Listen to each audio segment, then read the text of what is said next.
ध्यानाभ्यास के लिए कृपया अपने नेत्रों को बंद कर लीजिए। आपका सुख बाहर नहीं है, इसलिए नेत्रों से देखना वृथा है। आपकी वस्तु बाहर नहीं है, इसलिए नेत्रों से देखना नहीं है। आपकी वस्तु आप ही हैं, आपका अमूर्त शरीर ही है और वह एक आनंद का कंद है। कर्म के संबंध से ही आप मनुष्य हैं। आपका वास्तविक स्वरूप मनुष्यपना नहीं है। आप बस एक आनंद कंद हैं। तो अपने को मनुष्य नहीं मानकर एक आनंद कंद मानिए। वही आपका वास्तविक स्वरूप है।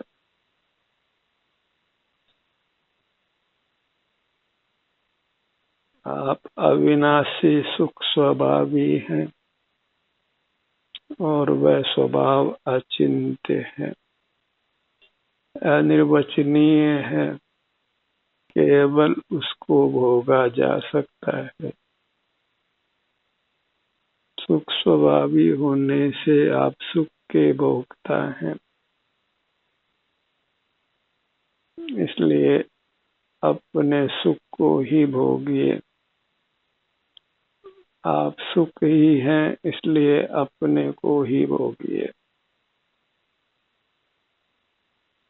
बाह्य मूर्त जगत सुख स्वभावी नहीं है, इसलिए उसको भोगने का अभिप्राय छोड़िए।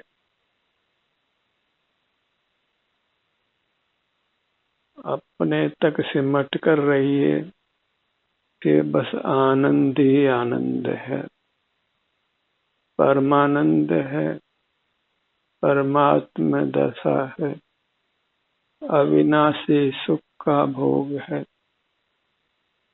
संसार का फिर कोई दुख नहीं है।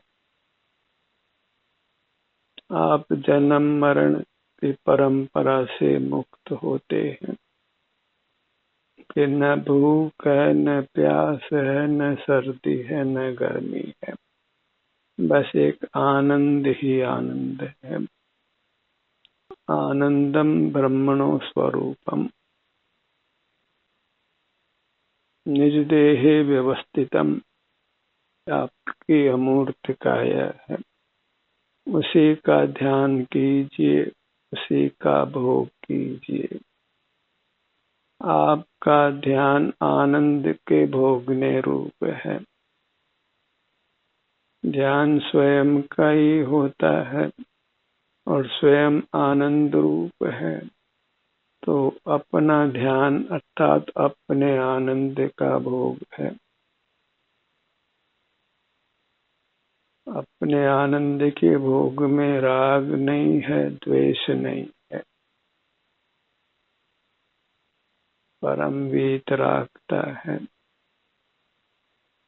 ऐसे अपने आनंद को ही संभालिए।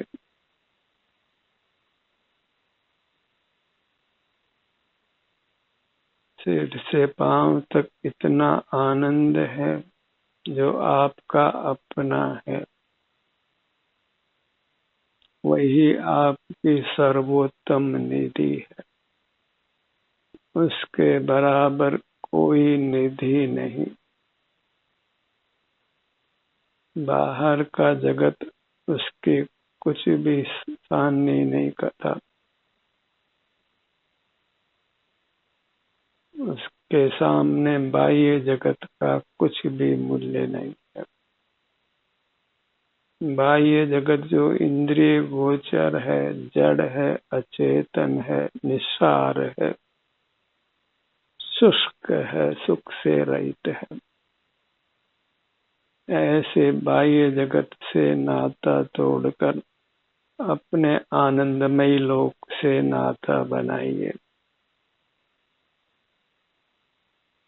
बहिर्मुख रहने पर बाहर के जीवों से और मूर्त पदार्थों से अतिशय राग होता है और वही कभी द्वेष में बदलता है। वह सब आकुलता रूप है। द्वेष तो बुरा है ही, राग भी बुरा है, क्योंकि इष्ट वस्तु सदा अनुकूल नहीं रहती। जो बाहर में सुखद पदार्थ दिखाई देते हैं वे सदा सुखद नहीं रहते। जिनको हम अपना मानते हैं वे फिर सदा अपने नहीं रहते, सदा हमारे संग नहीं रहते, सदा हमारे अनुकूल परिणमन नहीं करते। इंद्रियों से ही हम उसमें अपनापन कर नाना दुख भोगते हैं, और जब इंद्रिय ज्ञान का निरोध रखते हैं तो स्वतः ही पर पदार्थों में अपनापन नहीं होता, तो फिर राग द्वेष की उत्पत्ति भी नहीं होती। आप निराकुल रहते हैं, वीतराग रहते हैं। अपनी मूर्त से अच्छा कोई नहीं है, और अपनी मूर्त केवल सुख है। और परमात्मा बनना इष्ट है, केवल सुख पाना इष्ट है, तो बस अपने सन्मुख रहकर उस सुख को भोगिए। आप केवल सुख स्वभावी होने से अंतरंग में 100% परमात्मा है, और अपने भोग से ही प्रकट परमात्मा होते हैं।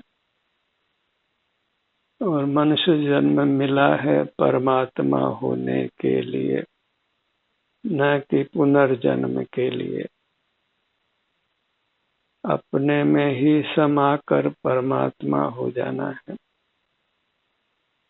अपने तक अपने को सीमित कर लेना है। यही न्यायोचित भी है। अपनी मूर्त ही अपना स्वदेश है, और इसके बाहर जाने के लिए न हमारे पास कोई पासपोर्ट है न वीसा है। बहिर्मुखता वह सब विपरीत चेष्टा है।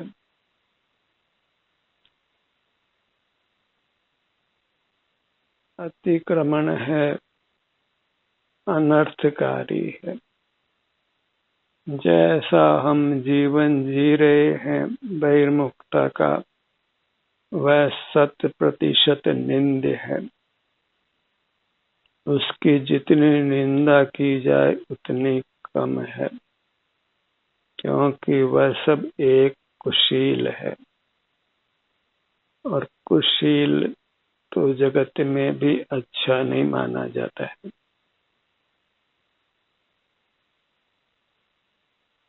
पर पदार्थों को भोगना वह जघन्य अपराध है, निंद्य अपराध है, और इंद्रियां वही निंद्य अपराध करती है, जघन्य अपराध करती है। उस सब अपराध को हमें छोड़ना है और निर्दोष जीवन जीना है। शीलवान होना है, चारित्रवान होना है। जैसे कोई स्त्री अपने पति को छोड़कर पर पुरुषों का संसर्ग करती है तो व्यभिचारी कहलाती है, लोक निंदे होती है और नाना दुखों को भोगती है। वही स्थिति आज हमारी है। हम पर पदार्थों का संसर्ग करते हैं, उनसे सुख पाना चाहते हैं, इसलिए हमारी प्रवृत्ति व्यभिचारी है, निंद्य है। और इसीलिए हम नाना दुखों को भोगते हैं। कुछ शर्म नहीं आती है। जैसे वेश्या धन के लिए अपने शरीर का सौदा करती है, ऐसे ही हम विषय सुख के लिए बाह्य पदार्थों को भोगते हैं। अपने शील को गंवाते हैं। धन पाने के लिए ही नाना चेष्टाएं करते हैं। विषय भोगने के लिए ही रात दिन प्रवृत्त रहते हैं। और इससे ही हमारा जीवन नारकीय होता है। जैसे वेश्या का जीवन नारकीय होता है, हमारा जीवन भी वैसे ही नारकीय है। हमने शील को खो दिया है, चारित्र को खो दिया है। अपने स्वरूप में ही आचरण करना, अपनी अमूर्त काया को ही भोगना, वही एकमात्र शील का स्वरूप है, चारित्र का स्वरूप है, जिसको हमने खोना नहीं है, पाना है। चारित्रवंत होकर रहना है। इसलिए अपनी वस्तु को, जो अपनी अमूर्त काया है, उसको ही भोगते हुए रहना है। मूर्त पदार्थों का संसर्ग नहीं करना है। व्यभिचारी नहीं होना है। मूर्त पदार्थों को भोगना, उनको देखना, जानना, विषय सुख के लिए, वह सब घोर व्यभिचार है। वह आत्मघात जैसे भी बड़ा पाप है। हम अपने प्रति ही इस प्रकार निर्दय रहते हैं, अपने को नाना दुखों में डालते हैं। मनुष्य तो कभी होते हैं, अन्यथा तो कीड़े मकोड़े, मक्खी मच्छर बनकर ही जीते हैं। इससे भी अधिक वनस्पति काय में रहते हैं। एक वनस्पति काय को छोड़ते हैं, फिर दूसरी वनस्पति काय को पा लेते हैं और मूर्छा में ही लाखों करोड़ों अरबों वर्ष व्यतीत करते हैं। यह सब कुछ हो जाना है यदि हम बाहरी सुख ढूंढना में ही तत्पर रहते हैं, बहिर्मुख ही रहते हैं। बहिर्मुखता की सजा वनस्पति काय को पाना है, फिर घोर मूर्छा में अचेतन समान रहना, जहाँ न अपना होश है, न कोई सुख का भोग है, नहीं होने समान होना। जैसे कोई हमको एनेस्थीसिया दिया जाए किसी ऑपरेशन के लिए, तो ऑपरेशन के दौरान हमें अपनी कुछ खबर नहीं होती है। इससे भी अधिक घोर मूर्छा में वनस्पति काय वाला जीव रहता है, जहाँ अपना अस्तित्व ही जीव प्राय खो देता है। और कभी दो इंद्रिय आदि होता है तो पल पल में मरता और जीता है, नाना शारीरिक वेदना को भोगता है। या तो मूर्छा में रहा या फिर होश में आने पर वेदना भोगता है। ऐसी दुर्गति मात्र बहिर्मुख रहने से है। मूर्त पदार्थों से संबंध बनाने से है, उनको देखने जानने से है। आंखों से देखना, कान से सुनना, नाक से सूंघना, जीभ से चखना, स्पर्शेंद्रिय से छूना, ये सब आपराधिक वृत्तियां हैं, कुशील वृत्तियां हैं। व्यभिचारी वृत्तियां हैं, दुराचारी वृत्तियां हैं और इनका फल घोर दुख है। भले हमको ये पाप रूप भाषित नहीं होते हों, पर पाप को पाप नहीं जानने से आप दंड से मुक्त नहीं होते हैं। आप किसी कानून का उल्लंघन करते हैं तो सजा से यह कहकर नहीं बच सकते हैं कि आपको कानून मालूम नहीं था। तो विश्व की जो व्यवस्था है कि बहिर्मुखता का फल घोर संसार है, ये व्यवस्था हम नहीं जानते हैं तो फिर उसके फल से नहीं बच सकते हैं। कोई नहीं जानता है कि आग से जलने से पीड़ा होती है और वह आग में कूद जाता है तो पीड़ा से नहीं बचता है। Ignorance of law is no excuse. विधि के विधान को आप नहीं जानते हैं तो फिर आप दंड से नहीं बच सकते हैं। तो विधि का विधान यही है कि आप अपने अमूर्त शरीर को ही भोगे। बाह्य स्थित मूर्त पदार्थ जो पर है उनको न भोगे, उनको नहीं देखे जाने, क्योंकि उनको देखना जानना ही मूल रूप से उनका भोगना है। वही मूल रूप से पाप है, अपराध है,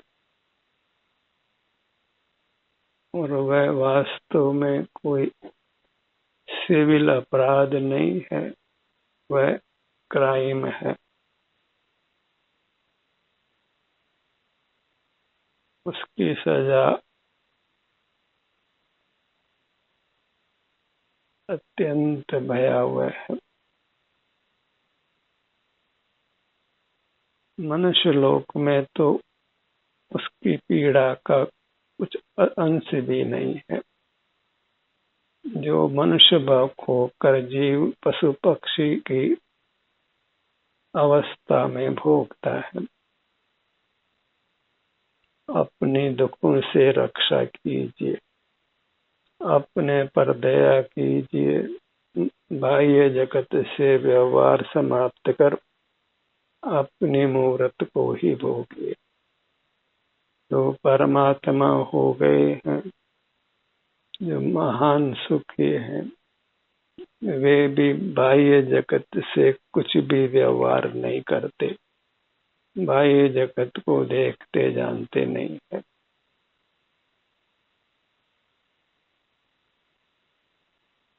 पूर्व में अनंत जीव परमात्मा हो गए हैं। कभी क्या आपने उनको लोक के जीवों से बातें करते देखा है, व्यवहार करते देखा है, चेतन या चेतन पदार्थों से? शुद्ध जीव को अपने आनंद के भोग से फुर्सत नहीं है, और आप भी परमात्मा होना चाहते हैं तो आपको अपने आनंद के भोग से फुर्सत नहीं पाना है।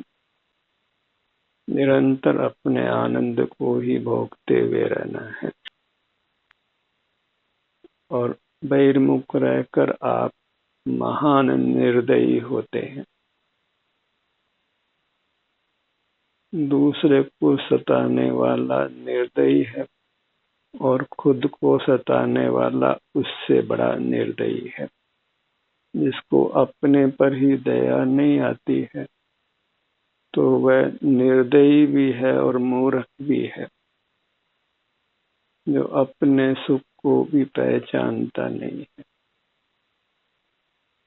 अपने को ही दुखी करता है, उससे बड़ा पागल कोई नहीं है। मोही जीव वास्तव में पागल है, और जो पागल खाने में भर्ती हैं वे तो कदाचित कर्म से लाचार है, पर हम पागल नहीं होने पर भी पागल जैसी ही वृत्ति करते हैं। जागते हुए देखते हुए खड्डे में कूदते हैं, सागर में छलांग लगाते हैं। बाहर का संसार वह सागर है, उसी में हम कूदते हैं और दुखों से घबराते नहीं हैं। और अंतर जगत तो अमृत कुंभ है, आप आनंद कंद है, आनंद कूप है, उसके आनंद को अपान नहीं करते। चेतन को छोड़कर अचेतन को अपनाते हैं। सारी मति ही हमारी मारी गई। बाहर की कितनी होशियारी करिए, आप दुर्गति से बचने वाले नहीं हैं। होशियारी अंतर की चाहिए। बाहर की कितनी डिग्रियां ले लीजिए, कितनी जानकारी हासिल कर लीजिए, उसका फल एकमात्र दुर्गति है। और डिग्री लेनी है तो अपने को पाने की, और उससे आप परमात्मा होते हैं, अविनाशी सुख को भोगते हैं, उन्हें जन्म मरण नहीं करते। फिर आजीविका के लिए न विद्या अर्जित करनी पड़ती है, न धन कमाना पड़ता है। रोज भोजन पानी वस्त्र मकान की व्यवस्था नहीं करनी पड़ती है। संसार के जीवों को कितना क्लेश है, और जो अपने में ही रहते हैं वे सर्व क्लेश से रहित हो जाते हैं, अत्यंत स्वस्थ रहते हैं, सुखी रहते हैं। अपने ध्यान को अपने मुखमंडल पर लाइए, इसके सब अंगों पर, सब उपांगों पर अपने ध्यान को लाइए। अपने में आकर आलसी हो जाना है, यहाँ से फिर बाहर जाना नहीं है, यहीं पसर जाना है।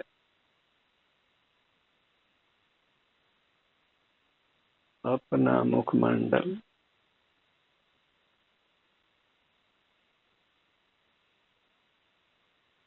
गर्दन का भाग अपने सन्मुख होने से होने वाली शांति को पहचानिए, वही शांति भोगने योग्य है। वही शांति हमको संसार सागर से पार करती है। कुछ वेदना हो तो भी आपको अपने सन्मुख रहने में शांति मिलती है। राग द्वेषनित आकुलता से आप मुक्त होते हैं। बाहर जो दुखों का ताप है, वैसा ताप तो किसी भी शारीरिक वेदना में नहीं होता है। राग द्वेष का होना, मोह का होना बहुत बड़ा दुख है। शरीर की वेदना भोग कर तो जीव उच्च गति में गमन कर लेते हैं, परमात्मा भी हो जाते हैं। बाहर के विषयों में पड़ा हुआ जीव, राग द्वेष में पड़ा हुआ जीव, विषयों का ही साधन करता हुआ भोगता हुआ जीव तो अधोगति में जाता है, जहाँ से फिर बाहर निकलना भी असंभव जैसा होता है। ऐसे बाहर के संसार में कूदना नहीं है, रहना नहीं है। अपने आनंद लोक में ही रहिए, उसको छोड़ना नहीं है। अपने ध्यान को अपने धड़ के भाग पर लाइए। अपने में ही बने रहना है, क्योंकि वहीं अपनी रक्षा होती है। दुखों से रक्षा होती है, कर्म बंधन से रक्षा होती है, रोगों से रक्षा होती है, वेदना से रक्षा होती है, और नाना नाना दुख, उन सब से आपकी रक्षा होती है। सीने का भाग, पेट का भाग, पीठ का भाग, यहाँ आने से होने वाली शांति को यदि आप पहचान लेते हैं तो फिर स्वतः ही आपकी वृत्ति अंतर में रहने लगेगी। फिर बाहर के सामने विषय भी आपको आकर्षित नहीं करेंगे। उनका यथार्थ स्वरूप आपको ज्ञात हो जाएगा कि ये सामने सुखद से लगते हैं पर सुखद नहीं है। रेगिस्तान की चमक में फिर पानी का भ्रम नहीं होता। बाहर के सुनहरे मूर्त जंजाल में फिर आपको सुख नहीं लगता है। अपने ध्यान को अपने दाहिने भुजा पर लाइए। बाईं भुजा, दाहिना पैर, बायां पैर। भले हमें मनुष्याकार मिला हो पर इसी आकार में हम आनंद कंद परमेश्वर हैं। न स्त्री है, न पुरुष है, न मनुष्य है। हम अंतरंग में केवल और केवल आनंद कंद परमात्मा है। ऐसा जानकर अपने मूर्त की अनंत महिमा रखिए। आप ऐसे ही महान पदार्थ हैं। अपनी महिमा में ही लीन रहिए। निरंतर इसी में ही, इसी के सुख के भोग में ही व्यस्त रहिए। ध्यान का सत्र यहीं समाप्त होता है। आपकी सहभागिता के लिए धन्यवाद।